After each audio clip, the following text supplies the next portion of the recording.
శ్రీకర శుభకర ప్రణవ స్వరూప లక్ష్మీ నరసింహ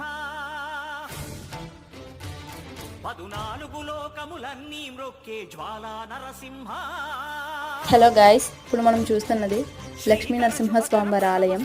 ఇది ఏకశిలా విగ్రహం అన్నమాట. 22 అడుగుల ఏకశిలా విగ్రహం. ఒకే రాయితో చెక్కారు దీన్ని. ఈయనకి 3 పేర్లు. అవి ఒకటి ఉగ్ర నరసింహ, రెండవది లక్ష్మీ నరసింహ, మూడవది ఏంటంటే యోగాసనంలో కూర్చుని ఉన్నారు కాబట్టి యోగ నరసింహ అని కూడా పిలిచేవాళ్ళు. ప్రస్తుతానికి ఈ విగ్రహాలకి ఎటువంటి పూజలు జరగట్లేదు. దీనికే కాదు, చుట్టుపక్కల ఉన్న చాలా విగ్రహాలకి పూజలు జరగట్లేదు.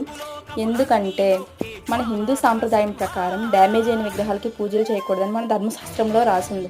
అందువల్ల ఈ విగ్రహాలకి ఎటువంటి పూజలు జరగట్లేదు. యుద్ధాల్లో ధ్వంసం చేస్తారు సగం సగం, కానీ ఇప్పటికీ చూడడానికి మనకి దర్శనం ఇస్తున్నాయి. ఒకసారి చూసేయండి మొత్తం. Thank you for watching. Bye.